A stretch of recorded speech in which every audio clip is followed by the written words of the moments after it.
And welcome back to the Elon News Network Election Center. We're following the 2020 election. Thank you for joining us at this 1 a.m. hour. We begin tonight with Baylor Rodman, who's been following that national race all night long. Baylor, what's new since the last time we were here? Thank you so much, Brian. So let's take a quick look first at the U.S. Senate race, then you can come back to me for a few presidential calls that we have to make. But first, 51 is the majority needed for the Republicans. And right now, Republicans seem to be in a pretty okay water to be able to retain that majority. But again, things have been changing pretty closely for sure. This is the map as it stands now. Those blacked out ones are, of course, there are no races happening at that time. But just to give you a little bit of a leeway, over here in Montana, the Republican Steve Daines is over Steve Bullock, and he was an incumbent there, so it looks like he will hold on to his seat. Republicans may lose Arizona for Martha McSally to Mark Kelly. New Mexico is probably headed the Democratic way as well, but it looks like Republicans will be able to hold in Georgia, in Indiana, in Susan Collins in Maine. Kind of definitely a surpriser in terms of polling, just how close that still is. Looks like she may be able to hold on to that seat, and it looks like Democrats will be able to hold on Minnesota.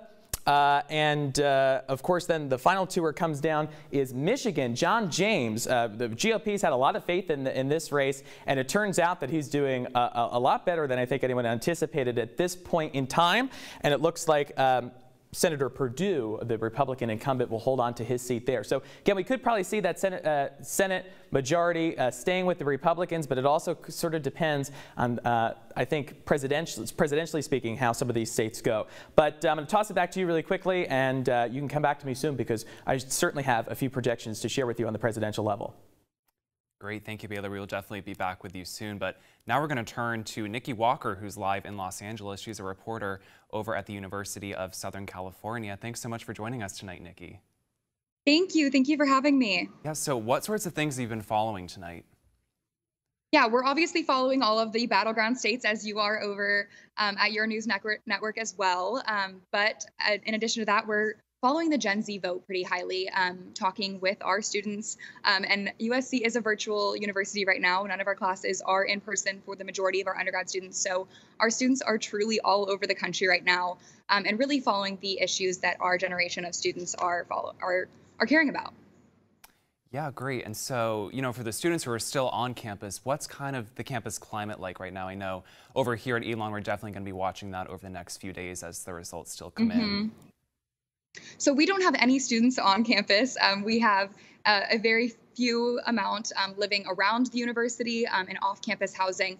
But in terms of in-person classes, they're not necessarily existing. It's only for our medical students right now. So we're really monitoring that online space, looking at different community groups, different organizations, and reaching out to students. Right now, our university is holding election stress workshops. Our student health has been holding those twice a week. So we are looking at those and kind of gauging what students are caring about. And then we also had a town hall this morning put on by USC students to gather together. Normally, you'll see behind me, this is our Annenberg Forum. This is normally packed with students. In 2016, all four levels were packed with students, just really there for each other, caring about what's happening. And we obviously don't have that right now, so turning to those virtual spaces. Yeah, great. And do you think having students all remote this semester had any effect on the election or maybe their turnout in the election? Turnout, I think that mostly USC students are very engaged, given that we have a lot of media courses here. I think that whether you are in Annenberg, which is our communication and journalism school, or you are in any of the other the sub-colleges of USC, I do think that the students are politically engaged, whether they be going to different speaks that YIF puts on or College Dems. I think that the students here are very politically engaged, both on campus and again online. Yeah, and California usually tends to fall blue in elections, but have you guys been seeing anything different tonight out of California? California is projected right now to be blue. It hasn't gone red since the 1990s. So I don't believe that right now we are seeing anything too differently. Of course, like every other area, there are counties that are different and have a different political climate. So that's something to watch. It's not to say that students at USC in California and Los Angeles do not have differing political beliefs, and we are following that as well. But in terms of the projection, California, overall, we're seeing stay blue. Yeah, well, thank you so much, Nikki, for joining us. We appreciate your insight all the way from the West Coast in Los Angeles. Yes, thank you so much. Thanks. And shortly before we came on air tonight, former Vice President Joe Biden spoke to his supporters, and he said the election is not over till every vote is counted. And shortly after that, President Trump tweeted that he will also be speaking tonight. So now we're going to turn back to Baylor Rodman with some more about that. Baylor? Your patience is commendable. We knew this was going to go long, but who knew we're going to go into maybe tomorrow morning, maybe even longer. But look, we feel good about where we are. We really do. I'm here to tell you tonight, we believe we're on track to win this election.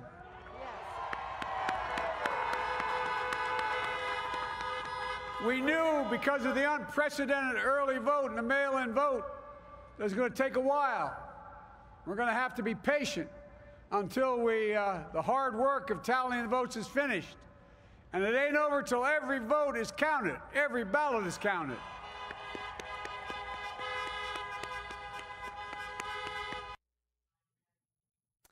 And a race that ENN was able to call was the race for governor right here in North Carolina, and that is going to incumbent Governor Roy Cooper. Here's a quick clip from his victory speech earlier tonight. North Carolinians have made their voices heard tonight, but the hard work of listening to all voices will be ongoing. So let's take the time to imagine what it's like to be in each other's shoes. Let's dedicate ourselves to really hearing one another. Let's take the time to see what is really true, what is not, and what is worthy of debate. Today and for the next 4 years, I will work hard to be the governor of every single North Carolinian. Thank you for your continued trust in me. May God bless all of you. May God bless our country. And may God bless the great state of North Carolina. Thank you all very much. And we're now going to turn to Baylor Rodman with what all of this means for the national races. Baylor?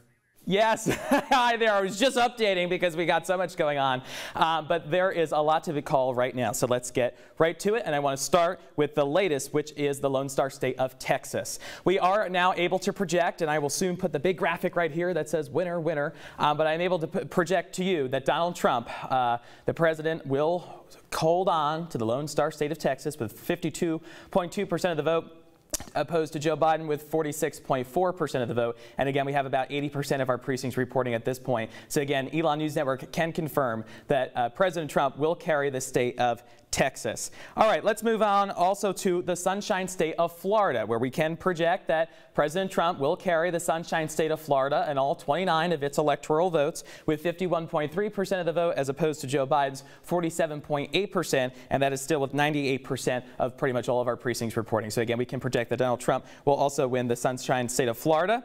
We can also project that President Trump will carry the state of Iowa and its 6 electoral votes with 53.4%, as opposed to Biden's 45.2%, with again about 99% reporting at this hour. We can also project that President Trump will win the state of Ohio in its 18 electoral votes with 53.5% of the vote, as opposed to Joe Biden's 45.1%. And then we can project that the former Vice President Joe Biden and Democratic nominee will carry Minnesota and all 10 of its electoral votes with 52.7% of the vote, as opposed to Trump's 43.5%. So we can again project with 77% of our precincts reporting that Joe Biden will win the state of Minnesota. We also projected earlier, but in case you missed it, there was a lot going on last hour, that Joe Biden carried the state of New Hampshire and its 4 electoral votes with 53.3%, as opposed to Trump's 44.9%. That's pretty much on par with where polling was coming into election night. I want to quickly look to Maine now. We have not yet been able to declare a winner there. Oh, well, this is 2016, but as you can see, Maine in 2016, as was New Hampshire, Again, all went blue then, and all those states that Trump won, and of course Biden with Minnesota went blue at that point too. But if I can pull up, here we go, let's try it one more time, Maine. This brings me to 2016. All right, well, my point here was that Maine is still contested at this point, and let me bring you to Georgia. I know I can click on that one. There we go, and it's 16 electoral votes. At this point, this race, like Maine, is still too close to call. We are not able to confirm or project, rather, who will carry this state, but right now we have Donald Trump in the lead with 53.1% of the vote as opposed to Joe Biden's 45.6%, with about 83% of our precincts reporting. And again, we began with Texas, where we said that the president was able to win that state, but let's go back to the Tar Heel, North Carolina, and its 15 electoral votes. We've said it all night in all of our pre-shows, in all the material you've heard. It could be North Carolina's 15 electoral votes that determine who gets over the 270 top, and boy, oh boy, could that really be true. Currently, the numbers have not changed in the last 2 hours. Donald Trump's up 50.1% to Joe Biden's 48.7%. Tom Tillerson is slight lead there, but as you know, Governor Roy Cooper was reelected as well. So again, these numbers haven't changed, which indicates that, you know, it could be waiting on absentee voting that recipients received but maybe did not yet return. Again, as long as they were postmarked by today, they can be counted in the state until November 12th, currently as it stands. So, of course, we'll see how that all plays out. And we will see if that really makes a difference one way or the other, or if this is kind of the direction we're heading in terms of North Carolina. So it's a whole lot of information at once, but again, the magic number of 270 not yet met. Biden at 223 with Donald Trump at 212. Still anybody's game. Brian?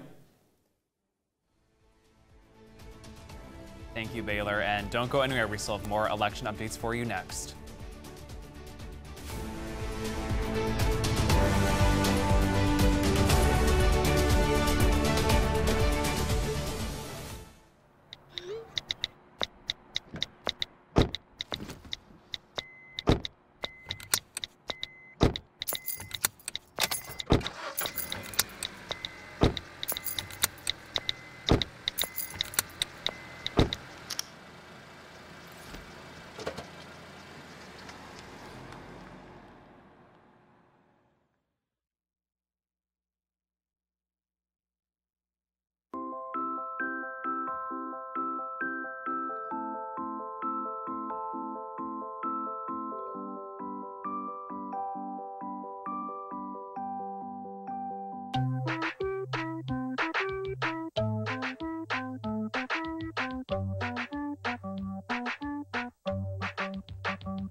Start a story. Adopt at theshelterpetproject.org.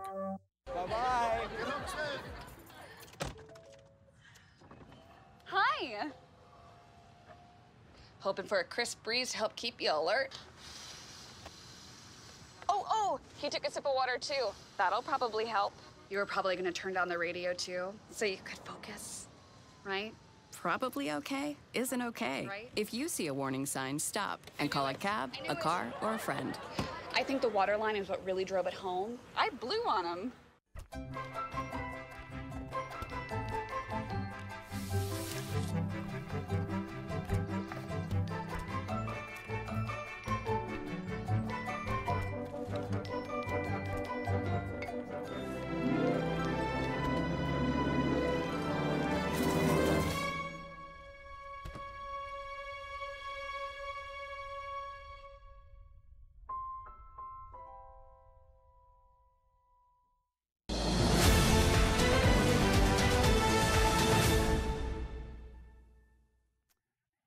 Following months of civil unrest and protests in the country, race relations, it plays a role in this election, with both presidential candidates being asked about it in the two debates.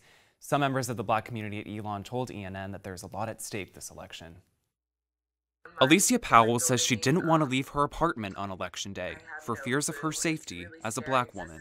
I've been harassed like 3 times last month, one on campus, twice off campus.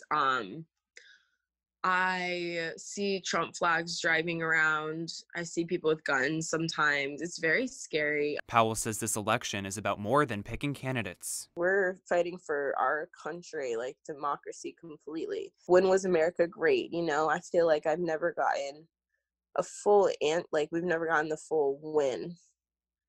Is that when slavery was happening? Is that when white people were supreme? Kennedy Boston has been attending Black Lives Matter protests in the community, trying to make her voice heard. This is more than just who's going to be president. This is how will I continue to live my life in this country, or how quickly should I be getting out of this country in order to continue to live my life as I have previously. And that's a really terrifying thing to think about. Political science professor Damian Blake says this election cycle is unlike any other he's seen. In the midst of the coronavirus pandemic, Blake says people of color are facing 2 pandemics. There's also the pandemics around race and social justice.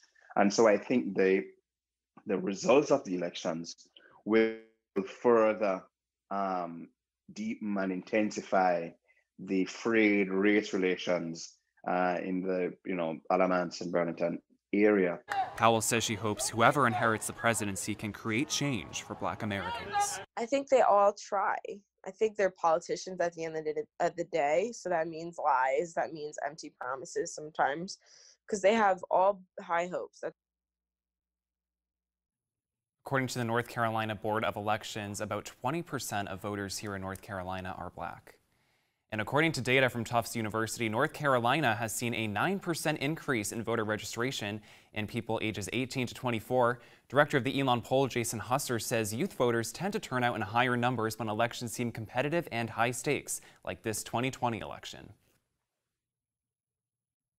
And tends to go pretty solidly blue every year, so I knew that North Carolina was a more important state to cast my vote in, like my vote would count more here.